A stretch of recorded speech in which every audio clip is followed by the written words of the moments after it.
Good morning. Welcome to a Tuesday morning edition of Coffee with Tea. I'm your host, the amazing Tea Street. Today's mug says, "Let all that you do be done in love." 1 Corinthians 16 and 14. I'm really excited to just jump into this one today so that we can get our week started. This weekend, I found myself at a couple points bemoaning aspects of my life. I found myself moaning about the fact that, I have some responsibilities now that are sometimes inconvenient. I found myself moaning about the fact that, I'm tired a lot. And then I stopped in my tracks and recalled a song by Tremaine Hawkins, "Be Grateful."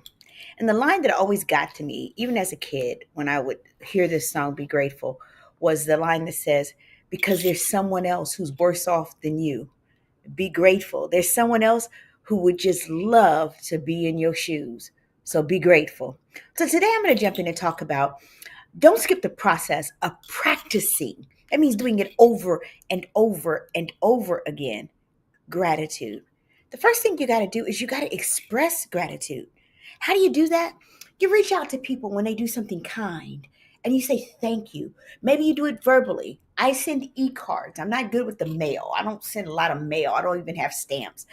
Send e-cards. Send a note. Write them a note. Someone on your job. Stick it in their mailbox. Um, Leave something on their door. Leave something on their desk. It doesn't have to be anything grand, but simply it takes very little time and not a whole lot of effort for us to just say thank you, to express it.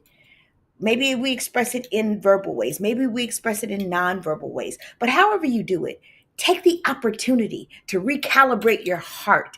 Everything in your heart posture shifts when you focus not on that which is wrong, but on gratitude.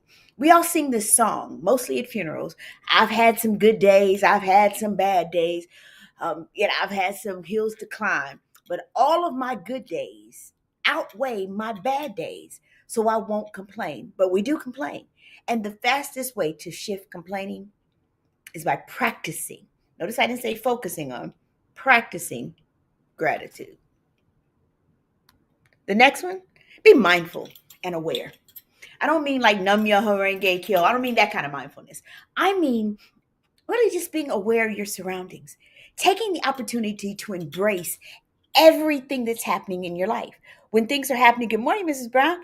When things are happening in your life, stop and go, wow, that felt so good. If you had a good experience over the holiday weekend, the fact that some of us had 3 days, that's a blessing. So for me, I'm like, ooh, I sure didn't need that third day because the other 2 days were busy. I needed that third day to replenish. Be grateful. But you can't be grateful for that of which you are unaware. So take the opportunities. If you say you value family, you're having great time with your family, be mindful of it. Soak in and savor every experience that you're having. Don't just let things go by you.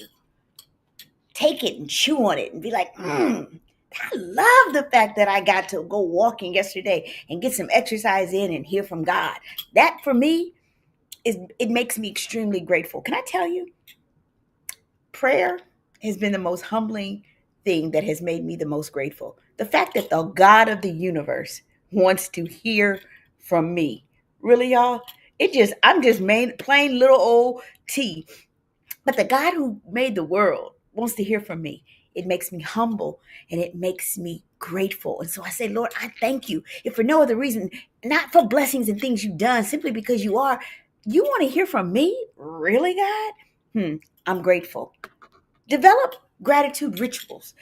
My rituals include things like every single day, the very first thing that I do. Because the more you do things, the more they become what Stephen Covey calls habits. He said if you do something for 21 days, you can form a habit. So every day I get up and the first thing I do before I put my feet on the ground, before I scroll, before I do anything, is I give gratitude to God.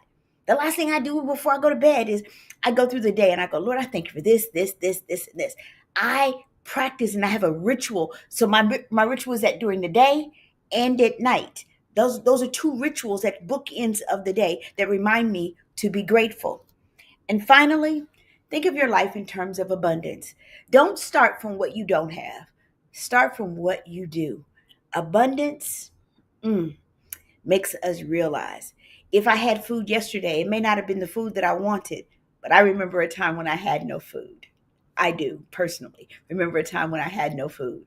And so when I eat anything, I'm grateful. I'm like, ooh, look, thank you for this. Sometimes when I'm with my friends, they'll all want it like a corporate grace, but they taking too long. So I stop and I do stingy grace, what I call stingy grace, because I'm so grateful for this morsel that's about to go in my mouth, y'all, because there have been times when I had no morsels in my mouth. But when I think about the abundance of life and lived experiences that I have, it makes me extremely grateful. And can I tell you, recalibrate your heart by practicing gratitude. The moment that you want to feel sorry for yourself, think about all the things that you have to feel grateful. The moment that you want to feel angry, bring to your recall something for which you are grateful. And I promise you, it will shift the whole atmosphere. I'm closing, but I want to say this to you. There's nothing that changes your mentality more than simply practicing doing it over and over, getting good at it. Gratitude. I'm the amazing T Street, but you know what? There's absolutely positively nothing amazing in me. There's not in each and every one of you. So today, practice and begin a ritual of gratitude. Have an amazing day.